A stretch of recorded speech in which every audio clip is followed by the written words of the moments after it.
Silahkan untuk Dokter Ronald. Ya, terima kasih Dokter Intan.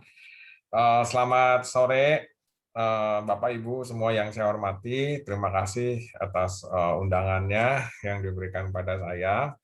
Perkenankan pada sore hari ini mungkin saya men-share ya mengenai vaksinasi COVID sekaligus COVID-19. Jadi sebenarnya kalau kita bicara vaksinasi itu tidak bisa dipisahkan dari berita-berita atau update-update mengenai COVID-19. Nah, ini memang sesuai visi dan misi kami, Bapak Ibu Dokter, dari Pondok Indah Healthcare Group, bahwa memang dibutuhkan satu edukasi ya, edukasi kepada masyarakat banyak ya, karena memang kita yang bikin pusing itu adalah bikin sakit kepala itu adalah hoax ya, luar biasa nih hoaxnya di medsos itu juga sangat luar biasa sekali. Iya, Nah, betul sekali, Dok. Saya sampai ke pusing mau menjelaskan juga kadang-kadang banyak yang beredar ya, menyalah-nyalahkan gitu ya. nah, ya dokter. Jadi mungkin sekaligus pada kesempatan kali ini perkenankan saya mungkin membawakan ini ya. Jadi hoax atau fakta vaksin dan COVID-19 varian. Ya ini sudah cukup meluas ya berita tentang ini dan ini namanya kita sebut sebagai seri bedah buku ya. Saya akan mencoba menyampaikan kepada Bapak Ibu semuanya dengan bahasa yang seawam mungkin sehingga mudah-mudahan bisa dimengerti. Ya, tapi kita ambil dari buku literatur COVID-19 di kedokteran itu seperti apa. Nah, Bapak Ibu yang saya hormati, COVID-19 varian baru dan pencegahannya. Nah, ini kita tahu bahwa sekarang ini kita berpas-pasan dengan ini kan dengan varian baru ya. Ada yang bilang, wah dapat menular lewat berpapasan aja udah menular, lewat udara, lewat hamburan udara. Bagaimana sebenarnya faktanya gitu ya? Masker kain sama masker medis mana yang lebih baik? Nah, kita lihat ya tinjauan pustakanya. Nah, sekarang ini memang sudah masuk ke Indonesia ya berbagai macam varian. Bahkan yang paling menonjol sekarang yang paling heboh nih varian Delta B1617.2 ya. Nah, ini yang katanya kemudian kita menjadi heboh, kemudian bisa airborne bahkan berpapasan aja lewat berketemuan di jalan aja langsung bisa menularkan. Apakah itu benar? Itu sama sekali salah ya, tidak benar. Kenapa? Karena ini pernyataan dari WHO. Mau varian apapun alfa, beta, delta, gamma, theta, eta, epsilon, maka penularannya tetap melalui droplet atau percikan. Memang ada sinyal-sinyal yang mengatakan bahwa varian delta ini lebih mudah melekat pada sel tubuh kita. Tetapi tetap model transmisinya adalah melalui percikan atau melalui droplet, jadi bukan melalui udara apalagi berpapasan. Sehingga Bapak Ibu yang saya hormati, hendak saya sampaikan di sini bahwa kita sebenarnya jangan terlalu risau dengan varian-varian Delta. Ya, yang harus kita risaukan adalah protective measures-nya, adalah protokol kesehatannya. Nah, ini pernyataan resmi dari World Health Organization, WHO, dia bilang some COVID-19 variants may spread more easily, karena dia memang lebih mudah menyebar, karena memang lebih mudah menempel pada sel tubuh manusia. Luckily, the same basic protective measures work against all COVID-19 variants. Untungnya, semua protokol kesehatan yang digunakan sebelum dan sesudah COVID-19 ini ada varian baru, itu sebenarnya sama saja dan apapun variannya, itu bisa dicegah dengan protokol kesehatan yang disiplin. Sehingga Bapak Ibu yang saya hormati, di sini perlu kami sampaikan bahwa peningkatan atau lonjakan kasus COVID-19 terutama bukan karena soal variannya, tetapi karena kita abai protokol kesehatan. Ya, di rumah sakit kami itu masuk di bulan Januari sampai Mei tahun ini itu kita sebenarnya turun tuh semua COVID-19 ya. Jadi mulai turun di bangsal kami 40 bed cuman terisi 678. Tetapi kemudian kita libur ya. Wah, pada keluar kota semua.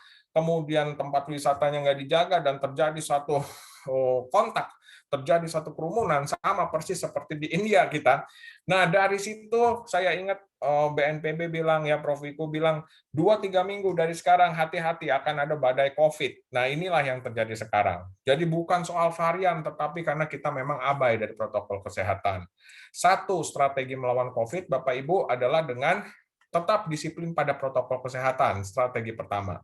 Protokol kesehatannya apa? Sekali lagi Bapak Ibu tidak berubah. Jaga kontak, jaga jarak, jangan berkerumun, jangan berpergian, kurangi mobilitas, cuci tangan dan pakai masker medis. Ya. Pertama, satu strateginya adalah protokol kesehatan. untuk menghadapi varian apapun sama. Nah, menggunakan masker medis. Kenapa saya merahin masker medis ya? Bagaimana di literatur ya? Nah, ini Bapak Ibu, masker medis dan masker kain mana yang lebih efektif? Pada yang di-launching oleh British Medical Journal, ini di-launching dari tanggal 26 Maret 2015, itu dinyatakan bahwa dibandingkan antara masker medis dan masker kain, ternyata masker medis lebih berpotensi atau masker kain lebih berpotensi untuk menyebabkan orang terinfeksi. Sehingga Bapak Ibu memang di dunia kedokteran, di medis, antara masker kain dan masker masker medis yang evidence-nya lebih tinggi untuk mencegah penularan. Jadi terbaik adalah dengan menggunakan masker medis. Harus diingat Bapak Ibu, dokter semua, bahwa masker medis ini kita kenakan, setiap kali kita kenakan masker medis, maka kita mencegah penularan droplet dari kita kepada orang lain, bukan dari orang lain kepada kita. Setiap kali menggunakan masker medis, kita mengamankan orang lain. Kapan kita berpotensi terkena COVID? Yaitu tergantung pada posisi, durasi, dimensi. Posisi kurang dari 1,5 meter atau 1 meter, durasi pertemuan atau berkerumun lebih dari 15 menit dengan dimensi di ruangan tertutup. Kalau kita berada pada posisi, durasi, dimensi seperti itu tanpa mengenakan, saling tidak mengenakan alat pelindung diri yang direkomendasikan seperti masker medis, maka di situ kita berpotensi terkena COVID. Nah, sehingga Bapak Ibu yang saya hormati, nomor satu yang harus diperhatikan adalah protokol kesehatan sebelum dan sesudah varian baru, sama protokol kesehatannya itu juga, dan itu bisa untuk semua varian, tidak ada penyebaran atau belum ada penyebaran lewat udara, dan itu yang dinyatakan di statement oleh WHO. Ya, kemarin ada berita-berita di Korea apa segala macam airborne, itu sebenarnya hoax, masih tidak ada ke arah situ. Itu yang dinyatakan oleh WHO. Nomor satu, varian apapun adalah protokol kesehatan sama sebelum dan sesudah munculnya varian baru. Ini juga yang dinyatakan oleh CDC 28 Juni 2021. CDC menyatakan protect yourself from COVID-19 about variants of the virus that causes novel COVID-19. Tidak ada yang berubah. Vaksin, kemudian pakai masker yang menutupi hidung dan mulut, kemudian jaga jarak, avoid crowds, hindari kerumunan, wash your hands. Hanya itu saja, tidak ada yang berubah dari varian apapun. Ya, CDC maupun WHO sama. Strategi ke-1 adalah protokol kesehatan. Strategi kedua adalah varian vaksin. Apapun variannya, bagaimanapun variannya, alfa, delta, beta, gamma, laksanakan vaksinasi. Kita melihat bahwa nanti kita lihat di belakang, WHO tidak memerintahkan untuk membuat vaksin baru atas varian baru. Tetapi yang dilaksanakan atau yang diterus dengung-dengungkan oleh WHO adalah lakukan vaksinasi seluas-luasnya, sebanyak-banyaknya supaya kita mencapai herd immunity. Jadi Bapak Ibu yang saya hormati, apabila kita bertempur melawan COVID, saat ini kita bertempur melawan COVID, fighting domain-nya, fighting zone-nya cuma 2, protokol kesehatan dan vaksinasi. Bangsa yang bisa menjaga protokol kesehatannya dengan disiplin, dengan vaksinasi yang berjalan dengan baik, dia yang akan menjadi pemenang nomor 1 COVID. Nah, ini yang harus kita tegaskan. Jadi jangan misdirection, terpengaruh dengan varian-varian baru, kemudian ribut dengan varian baru, protokol kesehatannya diabaikan. Nah, bagaimana dengan perjalanan penyakit COVID-19 itu sendiri? Apakah perlu mengkonsumsi antibiotik? Ivermectin apakah sudah dijadikan obat khusus untuk terapi COVID? Dan bagaimana dengan terapi plasma konvalesen? Nah, kita bahas ya Bapak Ibu semua. Nah, ini perjalanan penyakit COVID-19.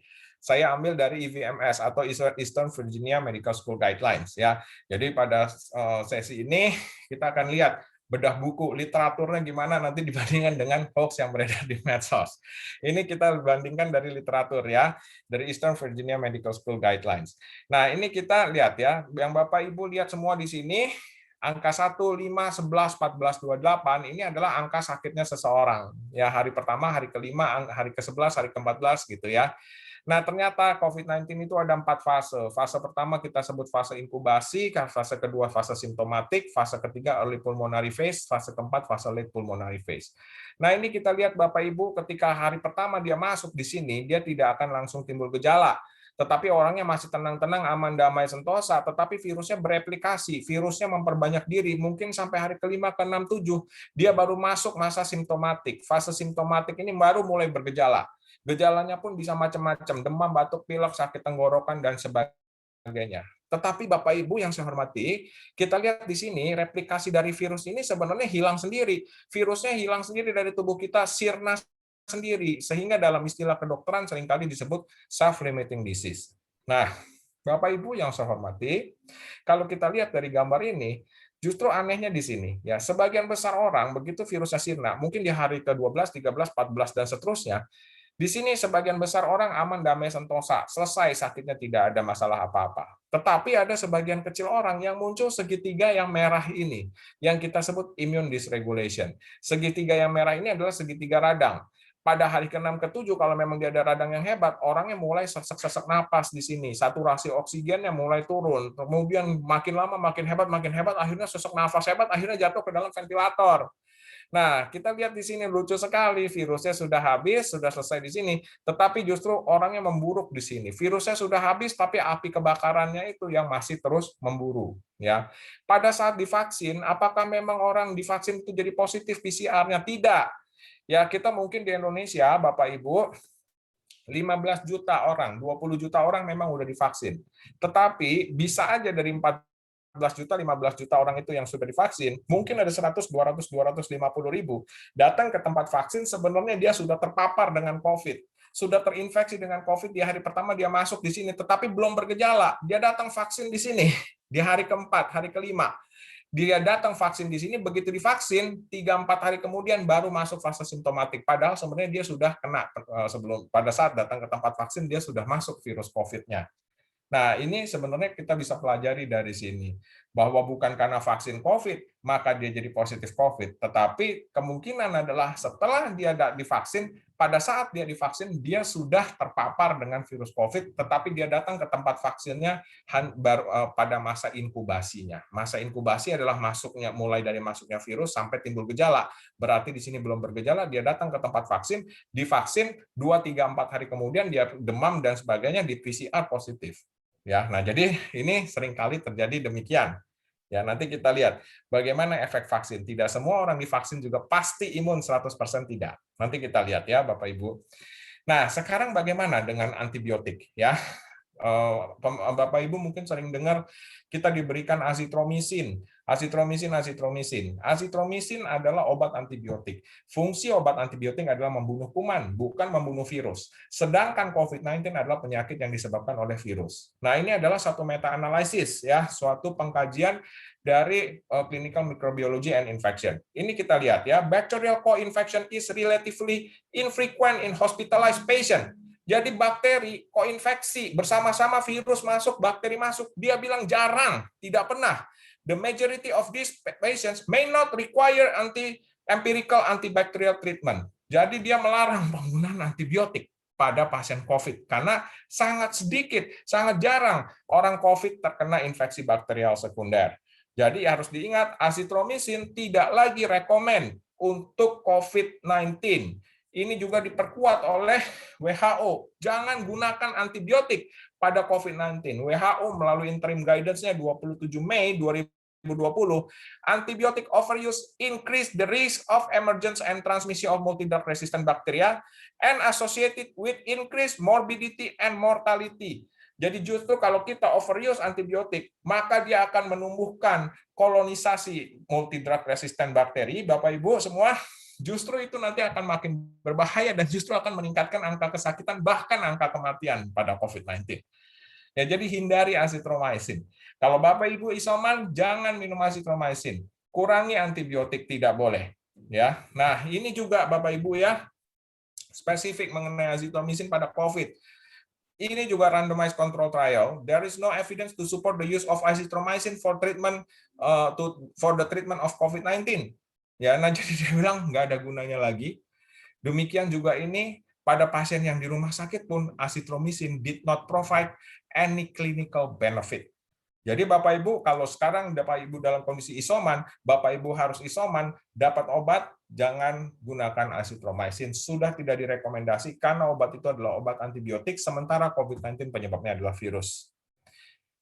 Bapak Ibu yang saya hormati, demikian juga dinyatakan oleh WHO 17 Desember 2020, tidak ada benefit dan tidak rekomen lagi asitromisin digunakan bersama-sama, sekalipun bersama-sama dengan hidroksikloroquine. Jadi tidak ada rekomendasi untuk itu. Dan bagaimana dengan ivermectin? Ya, ini juga gosip dan isunya merebak ya. Sampai saat ini BPOM masih belum merekomendasi penggunaan ivermectin, masih dalam trial. Demikian juga yang dinyatakan oleh WHO pada tanggal 6 Juli 2021. Ya, ini kita lihat di sini yang kita garis bawahi merah, Bapak Ibu semuanya. We recommend not to use ivermectin in patients with COVID-19, except in the context of clinical trial. Jadi masih dalam clinical trial, jadi dalam percobaan. Jadi tidak boleh digunakan dalam praktek sehari-hari untuk pasien COVID-19. Setidak-tidaknya kita masih menunggu pengkajian dulu. Kalau pengkajian memang sudah lengkap, bisa digunakan, silahkan digunakan. Demikian juga dengan terapi plasma convalescence. Ini diambil dari College Physician of Singapore. Ya, di sini juga belum menunjukkan clinical benefit. Tidak ada atau belum menunjukkan bahwa diberikan terapi konvalesen akan menjadi lebih baik. Yang ada adalah surface terapi, diberikan di akhir-akhir deh. Kalau kita putus asa mungkin boleh diberikan. Itu pun harus kita dengan monitoring yang sangat kuat, karena jangan-jangan kalau kita belum ada evidence, jangan-jangan diberikan bisa makin jelek. Mungkin bisa makin baik, tapi bisa juga makin jelek. Kita masih belum tahu. Oleh karena itu, kebanyakan mereka masih menghindari terapi plasma konvalesen sampai saat ini. Tetapi di Indonesia begitu heboh ya, terapi plasma konvalesen ini. Ya. Nah, Bapak Ibu yang saya hormati, bagaimana diagnosis dan kriteria lepas isolasi pada pasien COVID-19? Ya. Nah, ini adalah kita lihat ya, diagnosis melalui antigen dan PCR. Kita lihat bagaimana si antigen itu, tempatnya di mana, dan bagaimana mengenai city value pada PCR dan sebagainya. Yuk kita lihat bedah bukunya. Ya, Bapak Ibu yang saya hormati, kita lihat di sini. Ini adalah pernyataan FDA di Amerika. Ya, nah sebenarnya kalau Bapak Ibu lihat, confirm case yang dianggap sebagai kasus confirm COVID-19 menurut Kementerian Kesehatan dan menurut WHO adalah suatu kondisi di mana PCR-nya positif, bukan antibody, bukan antigen. PCR untuk konfirmasi case, untuk confirm case. Jadi kalau Bapak Ibu lihat laporan dari BNPB, sekian juta orang positif, dinyatakan positif, itu adalah PCR, bukan antigen. Ya, tetapi memang penggunaan antigen ini sudah merebak secara sosial, secara banyak, baik di Indonesia maupun di luar negeri. Alasannya sangat klise, yaitu harga. Ya, harganya lebih ekonomis, lebih murah, sehingga banyak digunakan oleh banyak orang di masyarakat luas. Nah, tetapi FDA mengingatkan di sini, memang betul, ini cukup akurat. Kalau antigen itu positif, maka memang betul orang tersebut harus dievaluasi, diisolasi, ditata laksana sebagai pasien COVID. Ya, tetapi kalau antigennya negatif, maka ini tidak bisa langsung kita rule out bahwa dia bukan COVID. Tidak bisa kita nyatakan bahwa dia bukan COVID. Harus sebaiknya dikonfirmasi dengan pemeriksaan PCR, itu harus. Ya, nah ini pernyataan dari FDA. Oleh karena itu tidak heran secara administratif baik dari Kemenkes maupun dari WHO masih menyatakan PCR sebagai alat konfirmasi untuk COVID, bukan antigen, bukan antibody. Ya. Nah, bagaimana dengan pemeriksaan PCR itu sendiri? Bapak Ibu yang saya hormati, harus kami garis bawahi di sini bahwa pemeriksaan PCR tidak bisa membedakan virus hidup atau virus mati. Nah, jadi saya berikan begini ya. Bapak Ibu bisa lihat yang sebelah kiri dan sebelah kanan. Yang sebelah kiri ini adalah pasien yang pertama kali di PCR, batuk, pilek, sakit tenggorokan, demam, masuk PCR. Begitu di PCR pertama kali, nah ini gambarannya seperti ini. Mungkin ada virus utuh, begitu dia terambil oleh alat, masuk ke alat PCR, dia akan positif. Tetapi harus diingat Bapak Ibu, yang diperiksa oleh PCR bukanlah virusnya, bukanlah virus utuh, bahwa PCR itu menggambarkan virusnya, tidak. Yang diperiksa oleh PCR adalah pasir-pasir dari virusnya, atau dalam istilah medis itu materi genetik, penyusun ya pasir-pasir virusnya itu. Jadi materi genetiknya, pasir-pasir virusnya itu. Kemudian tadi sudah kami sampaikan, Bapak Ibu, virus ini sembuh sendiri. Setelah sembuh, mungkin 2 minggu ke atas, virusnya sudah tidak ada. Nah, kondisinya jadi seperti sekarang, seperti gambar sebelah kanan ini. Virusnya sudah tidak ada, tetapi materi genetik atau pasir-pasirnya shedding, bertaburan di seluruh permukaan saluran nafas kita. Begitu terambil, kalau saja terambil, misalnya di daerah yang area di mana materi genetik atau pasirnya itu sedikit atau bahkan tidak ada, masuk ke alat negatif. Wah, kita senang, hore. Tes lagi 3 hari, 4 hari, 5 hari kemudian, masuk alat, ternyata terambil di area yang loading materi genetiknya tinggi, masuk ke alat, dia positif lagi, bingung. Atau bahkan ada orang yang udah sembuh, aman damai sentosa, bisa main basket, bisa jogging dan sebagainya, PCR-nya nggak negatif, positif terus, karena setiap kali selalu terambil di area genetik yang di area yang materi genetik atau sebaran pasirnya tinggi. Padahal virusnya sudah tidak lagi viabel, virusnya sudah tidak lagi hidup. Oleh karena itu, Bapak Ibu, di sini perlu digarisbawahi bahwa betul WHO menyatakan bahwa begitu orang pertama kali di PCR, positif pertama kali di PCR, apalagi ada gejala, langsung dinyatakan sebagai COVID, diisolasi, dievaluasi, ditindak sebagai pasien COVID. Tetapi apakah dia sembuh, kriterianya PCR harus negatif? Tidak, ya, tidak harus PCR negatif baru dia boleh lepas isolasi. Ya, nah Bapak Ibu, yuk kita lihat sama-sama apa yang dinyatakan oleh WHO. Nah, ini kita lihat ya. Apa yang di garis merah, saya garis bawahi di sini, bahwa it appears safe to release patients from isolations based on clinical criteria. Jadi kapan pasien itu boleh lepas dari isolasi? Kapan pasien itu boleh lepas dinyatakan sembuh? 1, kriteria klinisnya mesti baik, aman, damai sentosa, bebas gejala, bebas komplikasi. 1. Syarat kedua, that require a minimum time in isolation of 13 days. That require a minimum time in isolation of 13 days. Syarat kedua adalah minimal isolasi lebih dari 13 hari. Lebih dari 13 hari ini diambil dari mana? 10 hari plus 3 hari bebas gejala. 10 hari plus 3 hari bebas gejala. Sehingga kalau ada orang yang bebas gejala baru di hari ke-15, 16, maka tambah 3 hari lagi bebas gejala, hari ke-19 dia baru lepas isolasi. Rather than strictly on repeated PCR result. Daripada kita mengulang-ulang secara strict hasil PCR-nya. Jadi di sini dia tidak lagi mengandalkan PCR bahwa orang sembuh tidak menularkan PCR harus negatif. Tidak. Gitu. Karena dia memang tidak bisa membedakan virus hidup dan virus mati. Ya. Nah, bagaimana dengan CDC? Sama, ya. Ini kriteria untuk ending isolasi di rumah malahan, ya. For most adults with COVID-19 illness, isolation and precautions can be discontinued, boleh di-stop setelah 10 hari after symptom onset. Jadi 10 hari setelah sakit hari pertama.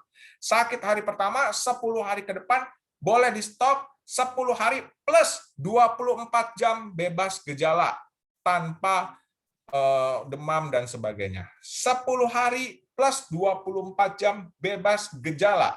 Kalau sudah terpenuhi kriteria ini, maka orang boleh lepas isolasi apapun hasil PCR-nya. Jadi PCR tidak bisa membedakan virus hidup dan mati, makanya tidak bisa menentukan bahwa orang sembuh PCR harus negatif. Ini CDC, ya. Nah, PCR itu kalau misalnya Bapak Ibu termasuk OTG tidak ada gejala, maka hitunglah 10 hari ini terhitung dari hari pertama positif PCR. Jadi positif PCR tarik lagi 10 hari plus tarik lagi 10 hari, setelah 10 hari boleh lepas isolasi. Ya, nah ini dari CDC. Ini Bapak Ibu bisa lihat di sini bahwa tidak ada PCR yang diulang. Some adults kalau sakitnya berat ya, itu istirahat bisa boleh sampai 20 hari pasca simptom. Ya, nah ini adalah dari CDC. Kalaupun dilakukan untuk yang severely immunocompromised, daya tahan tubuhnya rendah, PCR itu harus dengan konsultasi dengan infectious disease expert. Jadi nggak bisa dikonsultasikan ke tetangga ya, PCR kita segini jangan, apalagi dikonsultasikan dengan medsos atau internet. Ya, nah sebab saya sampaikan seperti ini, Bapak Ibu, mohon izin, memang karena literasinya masih agak rendah di Indonesia, sehingga memang visi dan misi kita sebagai nakes untuk menyampaikannya. Tetapi kalau misalnya dia aman-aman aja, di sini sebenarnya a test-based strategy is not recommended. Jadi dia nggak perlu lagi tes-tes segala macam, apalagi kalau kondisinya ringan, dia nggak perlu tes-tes apa macam-macam, termasuk apalagi PCR. Ya, tidak direkomend. Nah, cuman ini kadang-kadang di Indonesia kebijakan-kebijakan di kantor dan sebagainya harus PCR, karyawannya nggak boleh masuk kerja, harus PCR-nya negatif dulu baru masuk kerja. Alhasil ada yang nggak kerja 1 bulan, 2 bulan dan sebagainya. Ya. Nah, Bapak Ibu yang saya hormati, mari kita masuk ke bedah buku mengenai vaksinasi. Ya, apa sebenarnya vaksinasi? Apakah memang bisa ada vaksin-vaksin tertentu yang menyebabkan pengentalan darah? Setelah divaksin, apakah menjadi PCR positif? Tadi mungkin sudah dijawab ya, bahwa pada saat vaksin, 15 juta orang yang divaksin, bisa ada 100-200 ribu mungkin datang ke tempat vaksin sudah dalam masa inkubasi dari COVID-19. Dia sudah masuk tapi belum timbul gejala. Baru pada hari ke-7, ke-8 baru dia timbul gejala, which is itu udah hari kedua, ketiga divaksin, sehingga dia positif. Ya, nah kita lihat nanti bagaimana sekarang dan apakah setelah divaksin kita harus periksa antibodi. Ya, nah ini kita secara garis besar Bapak Ibu, apa sebenarnya yang mau kita tuju dari vaksinasi? Yang mau dituju dari vaksinasi adalah kekebalan atau imunitas. Secara umum Bapak Ibu, imunitas atau kekebalan ini ada yang bersifat alamiah, ada yang bersifat didapat. Kekebalan alamiah ini adalah kekebalan yang didapat sejak lahir. Misalnya saya beri contoh, Bapak Ibu, kekebalan yang didapat seorang bayi terhadap hepatitis B. Sudah sejak lahir dia ditakdirkan resisten terhadap hepatitis B. Nggak bisa dia masuk hepatitis B karena lahir dari ibu-ibu yang juga imun terhadap hepatitis B. Nah, tetapi sayangnya memang belum ada dilaporkan bayi yang mempunyai atau orang-orang yang mempunyai kekebalan alamiah untuk COVID-19. Sehingga untuk COVID-19 itu harus diperoleh dengan kekebalan didapat. Kekebalan didapat diperoleh dengan 2 cara. Satu, menjadi penyintas tanpa disengaja, ya tentu tidak ada orang yang mau jadi kena COVID ya tanpa sengaja. Atau yang kedua dengan sengaja, dia datang secara sadar, datang ke tempat vaksinasi untuk minta divaksin. Nah, Bapak Ibu yang saya hormati, bagaimana kalau dia mendapatkan kekebalan tanpa disengaja menjadi penyintas? Apakah memang menjadi kebal? Ya, memang menjadi kebal. Berapa lama dia menjadi kebal? Permasalahannya ini belum ada statement dari WHO berapa lama dia menjadi kebal. Walaupun memang The New England Journal of Medicine, ini jurnal penyakit dalamnya Inggris ya, menyatakan dia mengklaim pada penelitian dia, pada satu sampel yang cukup besar, itu menyatakan bahwa 6 bulan. Ya, 6 bulan dia mencoba pada healthcare workers yang menjadi penyintas COVID, itu ternyata dia bilang antibodinya bertahan 6 bulan. Tetapi di sini WHO bilang, oh itu masih di tempat kamu.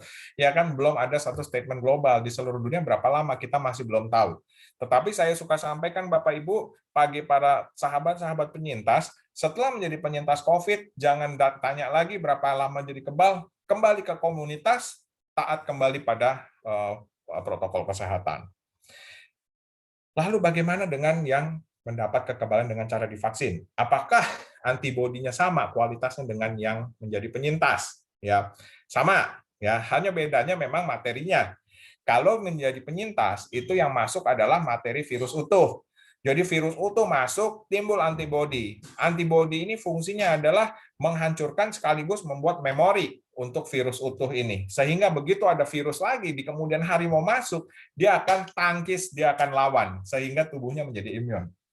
Nah, bedanya dengan orang yang Bapak Ibu, divaksin adalah kalau divaksin, yang dimasukin adalah virus yang tidak utuh, tidak lengkap. Apakah itu virus yang sudah mati, asam nukleatnya dikeluarkan, ataukah memang virus-virus asam nukleat yang sudah direkayasa, yang sudah tidak aktif lagi. Ya, sehingga di sini Bapak Ibu, dalam tanda petik, saya suka gambarkan pada vaksinasi yang dimasukin adalah bangkai virusnya. Jadi dia tidak akan bangkit, apalagi membuat orang menjadi COVID. Jadi itu Bapak Ibu jangan takut. Tetapi kualitas dari antibodinya akan sama. Kenapa? Karena dia akan mengenali asam nukleat yang juga sama. Sehingga dia muncul dalam kondisi yang sama, imun juga dalam kondisi yang sama, dalam kualitas yang sama. Nah, Bapak Ibu, marilah kita mengenal jenis-jenis vaksin. Vaksin itu ada 3 jenis secara umum. Ada vaksin yang berasal dari tubuh virus itu sendiri, vaksin yang dari asam nukleat virusnya, dan vaksin yang berasal dari subunit protein. Pada vaksin COVID itu yang digunakan adalah vaksin inactivated, bukan attenuated. Bedanya kalau attenuated ini adalah vaksin dari virus yang dilemahkan, tapi inactivated ini sudah mati. Contohnya Sinovac, Sinopharm. Ya, nah inactivated virusnya udah nggak hidup lagi. Ya, Kemudian yang kedua adalah vaksin dari jenis asam nukleat, contohnya dari mRNA, ini bukan inactivated ya, DNA ya, virus-virus DNA. Contohnya adalah Pfizer, Moderna, J&J, dan AstraZeneca. Dan vaksin yang dari subunit protein, contohnya adalah Novavax. Mana yang paling baik? Vaksin apa yang paling baik? WHO tidak melakukan satu perbandingan vaksin apa yang lebih baik dari apa, mana yang lebih aman dari mana. Tidak, Bapak Ibu. Ya, vaksin terbaik, vaksin yang the best vaksin adalah vaksin yang tersedia pada saat Bapak Ibu datang di tempat vaksin. Tersedia vaksin apa? Sinovac, AZ, Moderna atau apa, itu gunakan langsung. Ya. Nah, lalu kenapa demikian? Kenapa tidak ada perbandingan keamanan dan sebagainya? Karena percayalah bahwa vaksin-vaksin yang beredar, Bapak Ibu, secara global maupun secara nasional, adalah vaksin-vaksin yang sudah melalui uji klinis sesuai dengan prosedurnya. Nah, ada dua uji klinis vaksin berdasarkan prosedur. Ada uji praklinis, ini dicobakan pada hewan, dilihat hewannya, toksisitasnya, matinya banyak atau tidak, aman atau tidak, antibodinya dan sebagainya. Apabila lolos, masuk ke uji klinis fase 2. Uji klinis fase B, yaitu uji klinis pada human, yaitu pada manusia. Nah, apabila sudah pada manusia, ini pertama kali dicoba dulu pada kelompok yang kecil, kemudian dilihat bagaimana dia timbul imun apa enggak, berapa banyak yang divaksin yang kena COVID, kemudian dilihat efek samping, toksisitas, peracunan, bahaya apa enggak. Kalau efikasinya lebih dari 50%, maka dia masuk ke uji fase 2. Pada uji fase 2, populasinya lebih banyak, sudah dibagi-bagi menurut kelompok ras, menurut kelompok jenis kelamin, usia, dan sebagainya. Nah, kemudian sama dilihat efikasinya, berapa orang yang divaksin kena COVID, berapa orang yang tidak divaksin yang kena COVID, efikasinya. Kemudian toksisitasnya, efek samping dan masing-masing, dia mematikan apa enggak. Kalau dia tidak mematikan dan efikasinya lebih dari 50%, naik ke uji klinis fase 3. Sebenarnya uji klinis fase 3 adalah sambungan dari fase 2. Tetapi pada fase 3 ini pada jumlah komunitas populasi yang lebih besar, yang dinilai adalah sama. Kalau efikasinya lebih dari 50%, toksisitasnya baik, dan efek sampingnya minimal, pada uji fase 3 inilah vaksin itu di launching. Sehingga sudah dipastikan efikasinya lebih dari 50%, dan semua efek samping semua aman. Nah, tetapi memang ada uji klinis fase 4, Bapak Ibu. Setelah vaksin itu di launching, di report. Nah, di sini nanti dijawab, sebenarnya berapa lama sih ininya kita punya efektivitasnya, berapa lama orang harus divaksin kembali, termasuk pertanyaan-pertanyaan harus vaksin ketiga atau tidak, ya. Ini sebenarnya WHO masih dalam pengkajian, tetapi rupanya saya dengar di berita kita udah mulai vaksin ketiga, tetapi masih pada nakes. Cuman kita masih menunggu pengkajian-pengkajian dan legalitas. Kita tunggu aja, ya. Saya tidak berpro atau kontra, tapi kita objektif menurut hasil pengkajian. Kalau memang jalan ya jalan, kalau misalnya memang jangan dulu ya jangan dulu. Ya, nah ini semua nanti terjawab sebenarnya di uji klinis dan penelitian-penelitian berikutnya. Bapak Ibu yang saya hormati, Sinovac pun sekarang sudah mendapat validated dari WHO per 1 Juni kemarin kalau tidak salah, ya. Jadi sekali lagi, apapun vaksinnya silahkan digunakan. Yang didatangkan ke Indonesia adalah vaksin-vaksin yang sudah aman untuk digunakan. Dan ini Bapak Ibu dari Perhimpunan Dokter Spesialis Penyakit Dalam Indonesia, ya. Saya punya autoimun, saya punya asma, saya punya darah tinggi, saya punya kencing manis, saya punya sakit jantung. Apakah saya boleh divaksin? Bahkan saya punya penyakit gondok tiroid. Jawabannya boleh, boleh divaksin. Yang tidak boleh adalah pada orang-orang yang dalam kondisi akut. Misalnya, saya punya asma, tapi Bapak sedang serangan asma atau tidak? Tidak, Dok. Kondisi badan fit, aman untuk divaksin. Yang tidak boleh, Bapak lagi dalam kondisi asma, tapi sedang serangan akut asma, lagi sesak napas dan sebagainya. Ada sakit jantung, ada riwayat bypass, ada riwayat pasang ring. Boleh divaksin nggak? Boleh. Yang tidak boleh adalah lagi serangan jantung dibawa untuk vaksin, itu tidak boleh. Ada kencing manis, gula darah 200, 300, 400. Boleh divaksin? Boleh. Yang tidak boleh adalah lagi kencing manis, kemudian lagi infeksi paru atau lagi infeksi kakinya lagi bonyok gitu ya, lagi ada ulkus, itu ditunda pasti. Sehingga Bapak Ibu, secara umum individu yang dalam kondisi fit, sehat, aman, bahagia, boleh divaksin. Orang lagi cancer, lagi kemoterapi, tunda dulu vaksinnya. Tapi kalau misalnya penyintas payudara, kanker payudara, penyintas kanker payudara, itu boleh divaksin ketika dia sudah selesai memang kemoterapi dan sebagainya. Nah, itu perbedaannya Bapak Ibu. Ini yang kurang lebih mau disampaikan oleh Perhimpunan Dokter Spesialis Penyakit Dalam Indonesia, rekomendasi awal pada saat vaksin masuk ke Indonesia. Bapak Ibu yang saya hormati, lalu apa tujuan dari vaksin itu? Ya, tujuan dari vaksin Bapak Ibu ada dua sebenarnya. Ya, jadi ada perspektif individu, ada perspektif komunitas. Perspektif individu itu apa? Perspektif individu itu adalah self immunity. Tentu harapan kita ketika kita divaksin kita menjadi imun. Ketika divaksin kita menjadi kebal. Harapan kita itu, ya. Satu itu menurunkan risiko infeksi. Kedua, kalaupun kita kena infeksi setelah vaksin, penyakitnya nggak berat, paling cuma kayak flu biasa. Nah, ini adalah perspektif individu.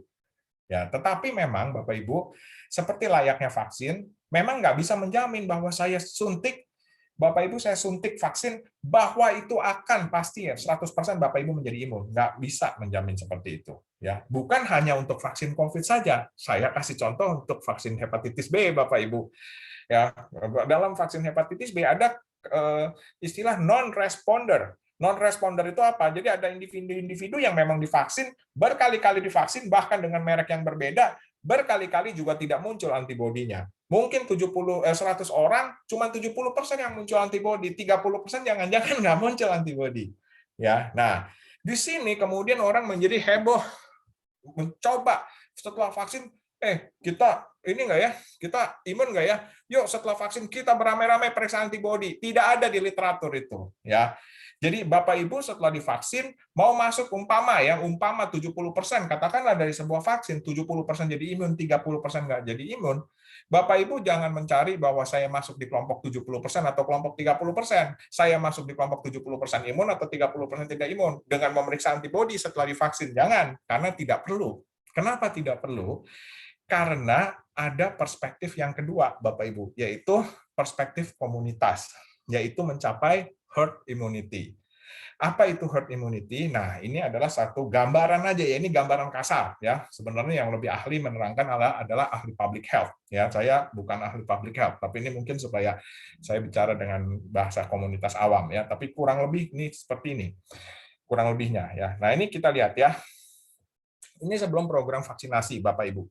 Sebelum program vaksinasi, semua orang tidak ada yang imun. Sehingga satu orang terkena virus COVID, dia menularkan ke 1, 2, 3, ini kena lagi, menularkan lagi ke 2 orang. Kemudian ini kena, menularkan ke 3 orang, dan seterusnya, dan demikianlah menjadi bergelung tingkat orang yang terinfeksi COVID. Nah, kemudian pada komunitas itu dilakukan vaksinasi. Nah, jadinya jadi gambar yang seperti gambar sebelah kanan ini.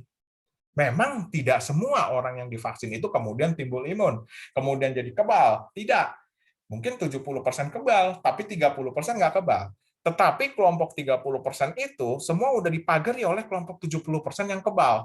Sehingga Bapak Ibu, kalaupun Bapak Ibu termasuk di kelompok 30% yang tidak imun, yang tidak kebal, tetapi sudah dilindungi dipagari oleh kelompok 70% yang kebal, ini diharapkan akan turun kejadian kasusnya, akan turun severitasnya, akan turun kemungkinan terjadinya transmisi. Nah, ini yang kita sebut sebagai kondisi ini kurang lebihnya ini adalah herd immunity. Nah, ini makanya kemarin, si Joe Biden di Amerika udah berani lepas masker ya. Bahkan di Eropa itu udah tenis. Kemarin saya nonton tuh tenis tuh Djokovic itu kan yang menang tuh kan. Mereka nggak pada pakai masker dan sebagainya. Nah, kemungkinan mereka udah mulai mencapai herd immunity. Ya, nah ini yang mau dicapai juga sebenarnya oleh pemerintah kita supaya kita herd immunity. Pada saat kita herd immunity, mungkin kita sudah bisa lepas protokol kesehatan seperti di Eropa atau di Amerika mungkin ya. Saya nggak tahu tuh nanti lihat ya. Tapi nanti kita pencapaian kita tujuannya ke sana. Jadi kalaupun tidak tercapai perspektif individu, ada perspektif komunitas. Ya, Bapak Ibu yang saya hormati, ini pernyataan dari Dr. Sali Amanustion, Ketua Umum Pengurus Besar Perhimpunan Dokter Penyakit Dalam Indonesia. Ya, di sini beliau menyatakan bahwa yang ditekan adalah reproductive number. Reproductive number itu apa? Reproductive number itu berapa kemungkinan jumlah orang yang dapat ditularkan oleh satu orang penderita COVID-19. Jadi seandainya ya Bapak Ibu, di sini beliau menyatakan bahwa RO COVID-19 di Indonesia berkisar pada angka 1,5 sampai 3,5. Jadi kalau satu orang terkena COVID, maka dia berpotensi menularkan ke 1,5 sampai 3,5 orang. Untuk terbentuk herd immunity terhadap COVID-19, maka dibutuhkan 70% individu yang imun, dia bilang. Ya, dengan harapan nih COVID-19 dengan vaksin ini dia imun. Ya, dia membutuhkan 70% yang individu yang imun. Nah, sekarang kita lihat contohnya aja ya. Katakanlah memang suatu vaksin bisa membuat 70% orang imun. 100 orang yang divaksin, katakanlah 70%-nya jadi imun, 30%-nya jadi tetap tidak imun. Ya. Nah, kemudian dihitung oleh ahli public health, oleh ahli kesehatan masyarakat, sebenarnya berapa orang sih yang dibutuhkan untuk divaksin sampai supaya kita bisa mencapai herd immunity. Katakanlah dihitung ternyata butuh 70 juta. Ini perumpamaan aja ya, contoh aja karena ini supaya hitungannya gampang. Katakanlah kita butuh 70 juta orang imun untuk mencapai herd immunity. Kalau vaksin itu 70% gitu ya, bisa membuat imun, maka untuk mencapai 70 juta orang imun, berapa juta orang yang harus divaksinasi? Berarti yang divaksinasi harus 100 juta orang, ya gitu ya Bapak Ibu ya. Kan 70%. Dari 100 juta orang kan 70 juta orang. Kalau sekarang di awal kita hitung nih, untuk capai herd immunity itu 70 juta orang yang harus dibikin imun. Sedangkan kemampuan vaksinnya 70% lah katakanlah gitu untuk membuat orang imun. Berarti berapa banyak orang yang harus divaksin? Berarti 100 juta orang yang harus divaksin. Vaksin 100 juta orang dengan harapan 70 juta orang imun dan dengan itu kita mencapai herd immunity. Terus sekarang ada varian baru gitu ya. Varian baru ini apakah kemudian kita juga jadi harus menciptakan vaksin baru untuk varian baru? Sejauh ini WHO belum memerintahkan untuk itu. Jadi yang diperintahkan bukan vaksin baru untuk varian baru, karena dibikin vaksin baru untuk varian baru, nanti muncul varian yang lebih baru lagi, bikin lagi vaksin, tidak seperti itu. Nah, konon katanya memang dia menurunkan kemungkinan imun, misalnya ini umpama aja, misalnya dia turun kemungkinan imun 70% jadi 60%, berapa banyak jadi orang yang harus divaksin? Angkanya tetap 70 juta kan untuk mencapai herd immunity misalnya gitu ya. Nah, untuk mencapai herd immunity 70 juta, tapi sekarang turun nih kemungkinannya 70% jadi 60%. Berarti pesannya dari WHO adalah perbanyak lagi vaksin. Naikkan jumlah orang yang divaksin sehingga tetap 70 juta orang yang imun dengan angka 60% imun ini gitu. Nah, jadi itu Bapak Ibu. Oleh karena itu Bapak Ibu, vaksin ini mempunyai dua makna. Dengan Bapak Ibu dengan mau divaksin, maka Bapak Ibu akan menjadi memberikan jasa sumbangsih untuk diri sendiri dan untuk orang lain, untuk keluarga semuanya. Jadi Bapak Ibu jangan menghindari divaksin, dan saya berharap justru dengan melalui webinar ini setelah itu Bapak Ibu bisa menjadi agent, karena kita perlu semakin banyak orang yang divaksin, maka semakin cepat kita mencapai herd immunity. Kalau kita memang benar bisa mencapai herd immunity, maka semakin cepat juga kita buka protokol kesehatan kita. Nah, Bapak Ibu yang saya hormati, saya sering bilang ya pada para pasien ini, para teman-teman, sahabat, keluarga, kerabat, itu sering menanyakan, Dokter Ronald, apa yang bisa kami bantu? Ya, karena saya jadi dokter COVID ya. Dokter COVID ini nggak enak jadi dokter COVID nih. Saya sudah lebih dari 1,5 tahun ya sejak pandemi merebak di Indonesia. Saya bayangkan aja udah nggak pernah merawat pasien lain, Bapak Ibu. Yang saya rawat hanya pasien COVID.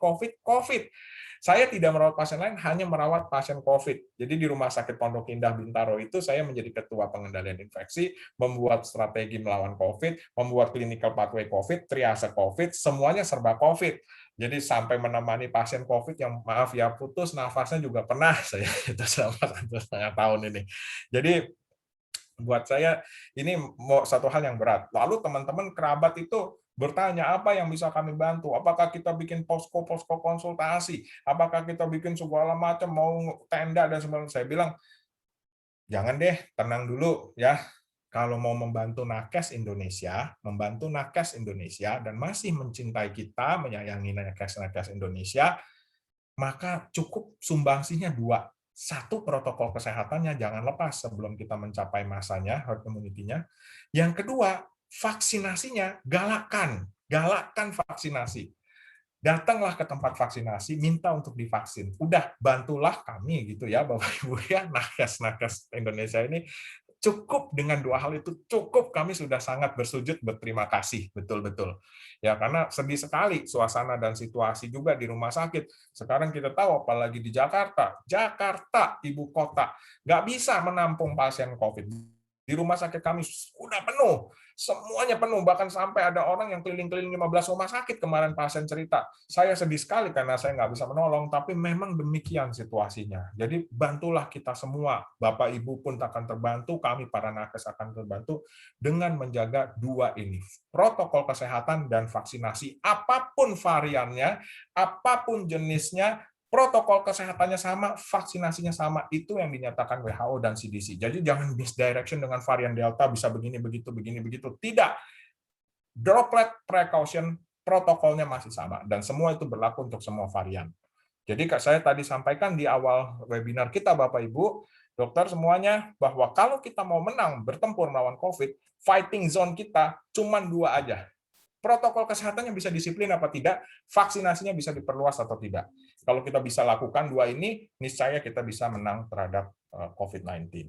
Ya, dan jangan masih nggak percaya ada COVID. COVID itu nyata. Ya, saya suka bilang kalau ada yang nggak percaya pada COVID, nanti gua ajak aja masuk ke dalam UGD. Mau UGD langsung ke ruang rawat, ke ICU, biar percaya itu nanti ada COVID apa tidak di situ. Ya, Bapak Ibu yang saya hormati, jangan lepas protokol kesehatan setelah vaksinasi. Juga jangan euforia setelah vaksinasi protokol kesehatan dilepas. Jangan. Tetap patuh pada prokes, laksanakan vaksinasi, prokes sampai kita mencapai herd immunity, aman semua. Ketika pemerintah nanti bisa menyatakan bahwa bebas, buka prokes, baru kita buka, tapi jangan sekarang. Ya. Nah, mengenai vaksin yang bisa bikin stroke, tidak. Belum pernah ada itu. Yakinlah begitu ada vaksin yang berbahaya, maka akan di-ban, akan ditarik oleh WHO sebagai organisasi kesehatan tertinggi di dunia. Ya, nah itu kemarin ada satu vaksin AstraZeneca, ribut orang, wah setelah disuntik stroke dan sebagainya. Ya itu bisa aja ya, kita vaksin mungkin 10 juta, 15 juta, 80 juta orang di seluruh dunia masuk vaksin AstraZeneca. Tiba-tiba ada 100, 200, bahkan 1.000 orang yang stroke pasca vaksin 1-2 hari kemudian stroke. Bisa aja ada koinsiden seperti itu. Ya, jadi Bapak Ibu sebagai contoh misalnya, orang habis lari pagi, 10 juta orang Indonesia lari pagi setiap pagi. Mungkin ada 50-100 orang habis lari pagi dia kena serangan jantung. Tapi kan masuk rumah sakit, tapi kan nggak bisa dibilang bahwa itu dari lari paginya dia serangan jantung. Kemudian orang dilarang lari pagi, tidak bisa, tidak ada korelasi baik secara statistik maupun secara medis. Ya demikian juga vaksin, dia tidak ada korelasi dan masih dinyatakan aman sampai sekarang dan masih bisa beredar. Bapak Ibu yang saya hormati, ini adalah situasi Wisma Atlet ya, ini 22 April. Ini saat pertama kali pandemi COVID merebak masuk ke Indonesia ya. Ini Bapak Ibu bisa lihat nakes-nakes kita muda-muda semua ya, dari berbagai macam daerah, Jawa, Bali, Kalimantan, Sulawesi, semuanya datang ke sini dengan satu semangat memberangus COVID dari bumi Indonesia.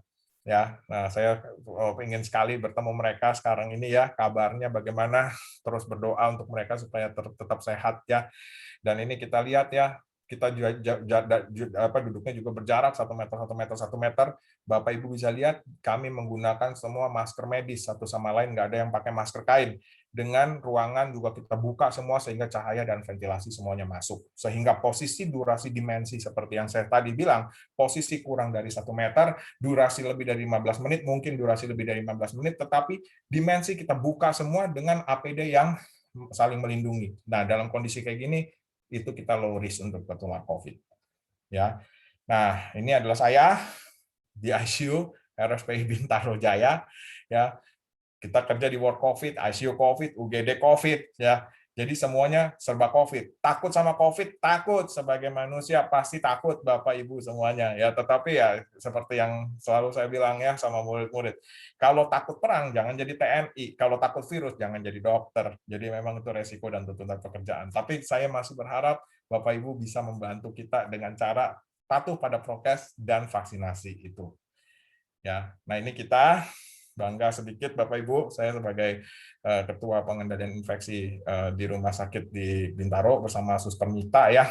Ini IVCN yang sangat luar biasa dan Dokter Biba, ada rekan saya lah satu lagi. Ya, ini luar biasa. Ini kita dapat Persi Golden Award sebagai rumah sakit swasta terbaik di Indonesia dalam menghadapi era pandemi COVID-19, ya, Rumah Sakit Pondok Indah Bintaro Jaya. Dan ini saya, Bapak Ibu, divaksin 25 Januari, begitu vaksin masuk ke Indonesia, Sinovac masuk pertama kali, langsung heboh juga, takut divaksin dan sebagainya. Jadi 25 Januari saya divaksin, saya minta difoto, kemudian saya pasang di IG, saya share juga ke teman-teman pasien semuanya, supaya vaksin, karena dokternya udah divaksin, ayo kita vaksin, jangan takut. Saya pun tidak memeriksa antibodi. Begitu divaksin, protokol kesehatan patuh, ya. Dan kunci tegar untuk Indonesia menghadapi pandemi COVID adalah satu, disiplin tetap pada protokol kesehatan, laksanakan vaksinasi, dukung dan galakan program pemerintah untuk melakukan vaksinasi, dan Bapak Ibu, jangan pernah lelah untuk selalu mencintai Indonesia. Ada 1001 macam alasan untuk berkata kita tidak suka pada Indonesia, tapi ada 100 juta macam alasan yang menyatakan bahwa kita tetap mencintai Indonesia. Baik, demikian Bapak Ibu yang bisa saya sampaikan. Terima kasih atas perhatian Bapak Ibu semua, atas kebersamaannya. Sungguh suatu kehormatan buat saya bisa bersama dengan OILEX dan teman-teman semuanya. Mohon maaf apabila ada yang kurang berkenan dari yang saya sampaikan. Semoga Bapak Ibu semua berada dalam kondisi sehat walafiat, tidak kurang satu apapun, tetap menjadi inspirasi bagi banyak orang untuk Indonesia yang lebih sehat dan sejahtera. Terima kasih Dr. Intan untuk waktu dan kesempatan, kami kembalikan pada dokter. Terima kasih. Baik, terima kasih ya Dr. Ronald atas pemakarannya yang luar biasa sekali dan sangat padat dan sangat menginspirasi. Nah, sambil kita menunggu ya rekan-rekan mengajukan pertanyaan, saya mau mengingatkan kembali bahwa bagi yang belum melakukan registrasi, silahkan untuk melakukan pengisian di link bit.ly/OXAHT9. Bisa dicek ya di kolom chat. Jadi bisa langsung diklik saja, siapa tahu Anda adalah salah satu yang beruntung untuk memenangkan voucher belanja senilai Rp100.000 yang dipersembahkan dari Olexa dan Rumah Sakit Pondok Indah. Jadi voucher itu voucher L-Oksitan. Baik, saya melihat banyak sekali nih sudah masuk ya pertanyaan-pertanyaan. Oke, pertanyaan dari Endra Setiawan. Ya. Saya sudah vaksin dosis pertama, tetapi seminggu kemudian saya terkonfirmasi positif COVID-19. Ya. Apakah memang setelah vaksin kekebalan tubuh juga menurun? Silahkan dokter. Ya, Pak Endra, terima kasih. Sampai saat ini belum ada literatur yang menyatakan bahwa setelah vaksin menyebabkan kekebalan tubuh berkurang. Tetapi kemungkinan memang pada saat Pak Hendra datang ke tempat vaksin itu satu, jangan-jangan sudah memang terpapar atau terinfeksi virus COVID-19. Karena kan kita mengenal tadi ada masa inkubasi, ya, begitu terpapar di sini nanti 7-8 hari, 6-7-8 hari kemudian baru bergejala. Bapak terinfeksi di hari pertama nggak bergejala, mungkin hari ketiga atau hari keempat Bapak datang untuk vaksin, nah kemudian 3-4 hari kemudian baru timbul gejala. Nah, jadi kalau kejadiannya seperti itu, jangan-jangan memang seperti yang tadi saya sampaikan itu, Pak Indra, bahwa memang bisa jadi pada saat masuk ke tempat vaksin itu sudah dalam masa inkubasi COVID-19-nya. Ya, karena memang seperti yang tadi saya sampaikan, Bapak Ibu, Pak Indra, 15 juta, 20 juta orang kita vaksin, bisa aja 100, 200, 300 ribu, itu kondisinya sama seperti Pak Hendra. Jadi tanpa tersadar kita sudah terpapar virus COVID-19 dan sudah masuk infeksinya, tetapi masih dalam masa inkubasi. Demikian. Tapi itu juga nggak akan menimbulkan masalah, Pak Hendra. Jangan takut. Itu tidak akan apa-apa. Andai kata kita masih inkubasi COVID-19, divaksin juga tidak akan memperberat penyakitnya. Karena sekali lagi yang dimasukkan adalah virus yang sudah tidak utuh, sudah tidak, dalam tanda petik, tidak bernyawa lah, gitu virusnya. Gitu. Mudah-mudahan terjawab, Pak Hendra. Terima kasih, dokter. Terima kasih. Baik, selanjutnya ya dari Anonymous, jika terindikasi positif COVID tidak lama setelah vaksin dosis pertama, bagaimana penerimaan dosis kedua? Apakah harus mundur juga? Kondisi jadwal vaksinasi untuk dosis kedua tak mudah untuk didapat. Pertimbangannya bagaimana ya, Dok? Ya, terima kasih Bapak Ibu. Disarankan memang untuk dosis kedua adalah setelah Bapak Ibu selesai atau dinyatakan sehat kembali, sudah selesai COVID-19-nya, baru dijadwalkan untuk vaksin jadwal kedua. Sebenarnya berapa jarak Bapak Ibu sembuh untuk vaksin kembali untuk yang kedua? Ya, ini pun tidak tertulis di literatur. belum tertulis di literatur ya. Memang ada rekomendasi dari PABDI ya, tadi seperti yang disampaikan, rekomendasi dari PABDI itu 3 bulan. Jadi sejak dari penyintas boleh divaksin lagi 3 bulan pasca sehat ya. Tetapi adalah rekomendasi itu tidak, artinya tidak tertulis letterleh seperti itu di literatur. Sebenarnya pasca menjadi penyintas 1 minggu, 2 minggu, 1 bulan mungkin ya, 1 bulan setelahnya itu Bapak Ibu boleh divaksin lagi. Begitu. Nah, jangan takut ketika memang nanti divaksin. Kalau Bapak Ibu sudah divaksin yang pertama, itu kan sudah dapat sertifikat vaksin pertama tuh ya, ada catatannya sudah divaksin pertama. Yang kedua telat karena Bapak Ibu jadi penyintas COVID, sampaikan kepada vaksinatornya gitu ya. Nah, di vaksinator jangan kaget, memang ada yang bilang nanti, wah mestinya 3 bulan Bu, itu berdasarkan rekomendasi PABDI itu memang betul. Tapi oke, nggak apa-apa. Kalau misalnya seperti itu, Bapak Ibu bisa ke dokter mungkin yang memahami betul, bisa dikasih surat sebenarnya untuk mengikuti kembali vaksinasi. Jadi sebenarnya secara literatur memang nggak ada percis berapa bulannya, tidak ada. Yang penting setelah jadi penyintas 2 minggu, 1 bulan pun sebenarnya tidak masalah. Syaratnya cuma satu, kondisi badan fit, aman, damai, sentosa, udah bebas gejala, nggak ada komplikasi apa-apa, boleh silahkan divaksin. Demikian Bapak Ibu, terima kasih. Terima kasih. Baik. Selanjutnya, benarkah ibu menyusui yang divaksin bisa membuat bayinya mendapat proteksi yang sama dari COVID? Ya, Bu, terima kasih dokter. Ini pun kita masih belum ada satu evidence ya. Saya nggak tahu, di Indonesia masih dalam pengkajian juga apakah ibu menyusui ibu hamil ya, terus ibu hamil divaksin apa tidak. Kalau ibu menyusui boleh divaksin, nggak ada masalah. Tetapi apakah proteksinya itu sama, itu belum ada literatur yang mengkaji seperti demikian. Nah, tapi apapun itu Bu, tetap divaksin. Bayi memang sekarang belum ya. Ya sekarang kan 12 tahun ke atas ya. Tetapi nanti kita lihat seiring dengan perkembangan dan kemajuannya. Nah, itu mungkin nanti di akan ada uji-ujinya lagi tersendiri. Jadi teruslah vaksin, bagaimana dengan bayinya tidak masalah karena memang belum ada pengkajian. Nah, demikian Bu. Terima kasih dokter. Terima kasih. Baik, selanjutnya mohon izin bertanya juga, kalau vaksinasi terhadap ibu hamil, bagaimana dokter? Ya dok, ini tadi itu dok. Bapak Ibu, jadi vaksinasi terhadap ibu hamil sejauh yang saya pahami belum ada rekomendasi ya di Indonesia ya, di luar negeri juga masih dalam pengkajian. Yang ada adalah sekarang yang baru keluar kan rekomendasi vaksinasi untuk yang 12 tahun ke atas. Ya, jadi dulu kan 18 tahun ke atas. Kemudian CDC di Amerika udah keluarin dulu 12 tahun ke atas, dikaji lagi oleh expert di Indonesia, sekarang boleh 12 tahun ke atas. Nah, ini nanti kita masih menunggu rekomendasi berikutnya bagaimana dengan ibu hamil. Ya, nanti kita tunggu aja mungkin. Baik, kita tunggu perkembangannya dokter ya.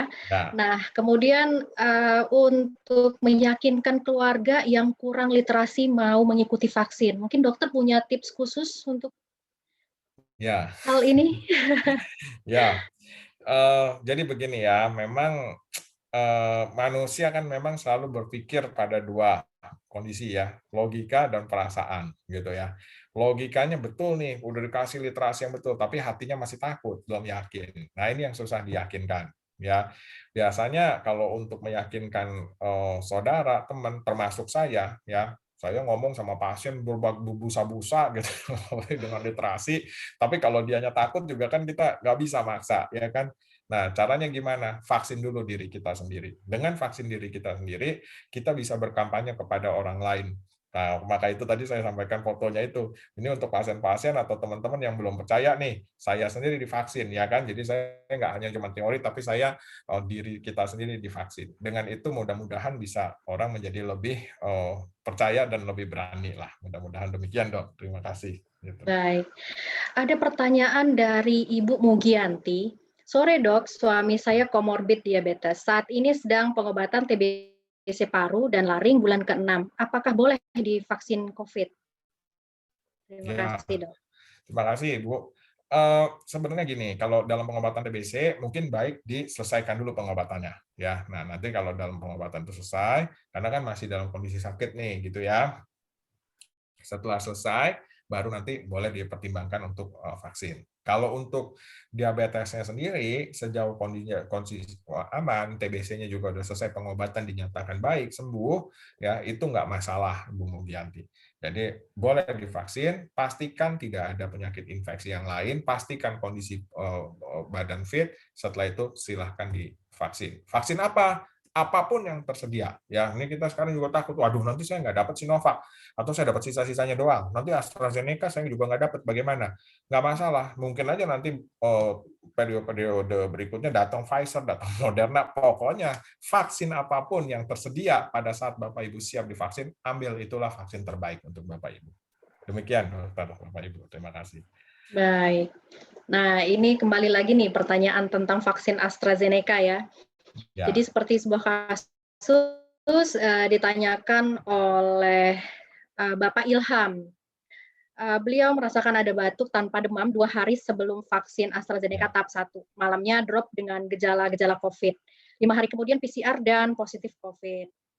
Apakah vaksin AstraZeneca tahap 1 yang telah saya lakukan dapat dikatakan berhasil vaksinnya? Apakah harus diulang? Ya, terima kasih. Itu Pak Ilham diberikan vaksin setelah timbul gejala atau sebelum timbul gejala ya? Sebelum ya? Ya. Iya. Jadi begini Pak Ilham, kalau untuk menyatakan bahwa seseorang berhasil imun atau tidak, memang sebaiknya dia komplit dulu sesuai dengan aturan dan kaidah dari vaksinnya. Setelah dia komplit, nah baru di situ bisa kita nilai. Kalau misalnya Pak Ilham baru 1 kali, itu belum bisa dinilai. Pun yang sudah komplit 2 kali, seperti yang saya sampaikan itu Pak Ilham, sudah komplit 2 kali pun, bisa aja ada orang-orang yang setelah divaksin juga tetap nggak muncul imunnya, atau kayak seperti yang tadi saya sampaikan di hepatitis B itu vaksin hepatitis B yang tidak respon itu kita sebut non responder. Nah, jadi bisa berbagai demikian. Tetapi sekali lagi memang Pak Ilham bahwa vaksin ini mempunyai 2 tujuan, perspektif individu. Memang kita berharap setelah divaksin komplit, nah antibodinya akan muncul, perspektif individu. Kalau ternyata kita termasuk di kelompok yang tadi saya kasih contoh tadi itu 30% ternyata dia nggak imun, ya kita masuk di perspektif komunitas. Kalau semua sudah tercapai semua sesuai dengan hitungan, kita termasuk yang nggak imun pun tidak apa-apa. Itu nanti akan dipagari oleh yang imun dan disitulah kita mencapai herd immunity. Di situ baru kita lepas prokes. Nah, jadi kira-kira seperti itu Pak Ilham. Mudah-mudahan bisa terjawab. Terima kasih. Iya. Nah, ternyata beliau menyatakan bahwa saya baru negatif PCR bulan Juli, sedangkan jadwal vaksin AstraZeneca tahap 2 di awal September. Dengan kata lain, saya tidak bisa vaksin di tempat saya mendapatkan vaksin tahap 1 yang lalu. Jadi sebaiknya untuk tahap kedua vaksin harus kemana ya supaya dapat vaksin AZ dosis kedua? Apa bedanya vaksin tahap 1 dan 2-nya? Pas ketepatan. Vaksinnya sama saja ya, kalau AZ itu kan jangka waktunya 3 bulan tuh ya kalau nggak salah tuh ya.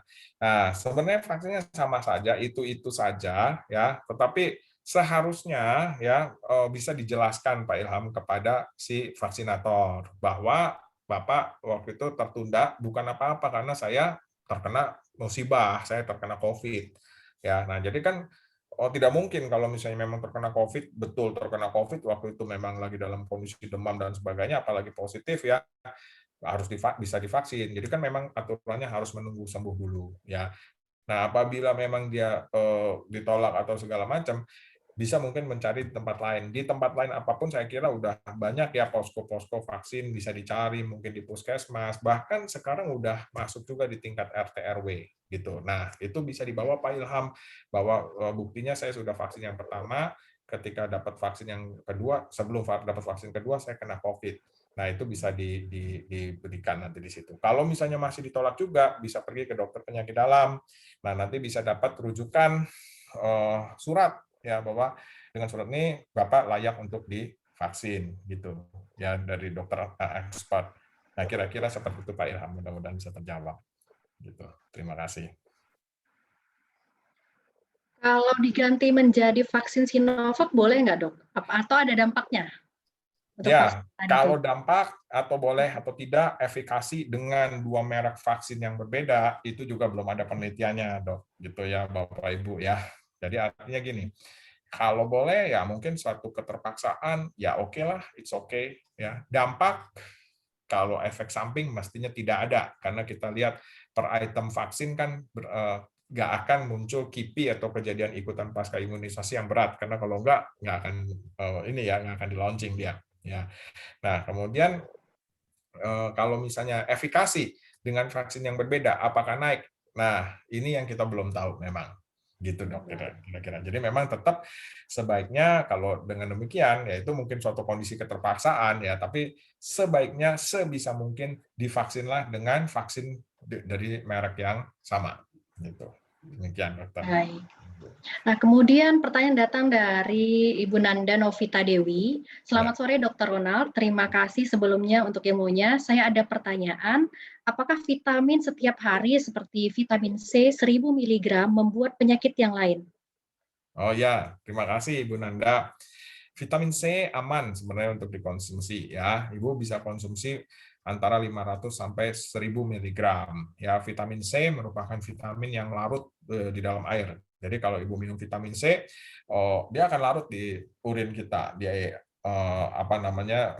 air pipis kita gitu ya. Makanya kalau kita pipis habis minum vitamin C itu urin kita akan berwarna kuning gitu ya. Nah itu metabolitnya keluar. Jadi sejauh Ibu bisa konsumsi 500 sampai 1000 mg ya setiap hari itu aman. Sampai berapa lama boleh dikonsumsi? Boleh dikonsumsi terus, aman. Jadi tidak akan menimbulkan komplikasi atau penyakit lain. Ya memang ada para ahli yang menyatakan, oh jangan-jangan bisa bikin nidus batu, bisa bikin batu ginjal. Ya itu kan kalau misalnya extremely ya, misalnya tiap hari minum 3 gram, 6 gram gitu ya, gitu ya, 6 gram minumnya 3 gram, nah itu mungkin toksik. Tapi kalau konsumsinya dalam dosis yang dianjurkan 500.000 mg, itu vitamin C aman, tidak ada masalah. Demikian dokter Ibu Nanda. Baik. Nah, ini pertanyaan dari Bapak Ilham. Keluarga ada yang isoman sudah lebih 14 hari, sedangkan hasil PCR bukan menjadi patokan sembuh atau tidak. Jadi untuk yang sedang isoman, acuan sembuh yang meyakinkan apa ya dok? Dan yang sedang isoman ini, meskipun sudah lebih dari 14 hari itu masih ada batuk, sakit kepala, dan badan sakit-sakit tanpa demam. Apakah itu dapat dikatakan belum sembuh? Atau apa ada indikasi sebagai long COVID? Ya, Pak Ilham, kalau saya sih melihatnya begini ya, kalau misalnya kriteria yang dari CDC tadi ya, dia bilang kapan dinyatakan patokan sembuh apabila memang sudah 10 hari plus 24 jam bebas gejala, terutama bebas gejala demam. Ya, seperti itu. Nah, memang bukan hanya pada COVID aja sebenarnya, pada penyakit-penyakit infeksi pun yang lain seperti demam berdarah, typhoid, ya, tifus, itu coba perhatikan deh. Pasca infeksi pasti tertimbul ada yang namanya fatigue post infection. Fatigue post infection. Ya kita habis dirawat demam berdarah pulang aja juga langsung nggak bisa tidur tuh ya kan. Fatigue dan sebagainya. Ya nah, tetapi memang ada orang-orang yang berkepanjangan. Ya pada era COVID ini dalam kasus-kasus demikian seringkali disebut sebagai long COVID. Long COVID ini juga memang betul ya, gejalanya mulai dari capek-capek, nggak enak, ya, atau mungkin jalan sedikit masih suka capek gitu ya, tapi itu bukan sesuatu yang berbahaya. Nah, yang dimaksud dengan CDC sebenarnya di sini adalah gejala-gejala yang sudah hilang, adalah gejala-gejala yang berat, jadi gejala-gejala yang intolerable. Ya, tapi kalau gejalanya itu masih tolerable, ya sekedar capek-capek, batuk juga nggak berarti lah, misalnya cuman ya gatal-gatal aja, sesak nafas nggak ada, jadi masih tolerable gejalanya secara klinis ya dokter melihat masih tolerable, ya itu masih ada excuse ya untuk bisa lepas. Kalau misalnya batuk masih daham-daham, tenggorokan masih gatal-gatal sedikit lah, nggak sampai mengganggu, pakai masker. Dengan masker itu kan kita mencegah droplet, mencegah supaya percikan nggak kena orang lain.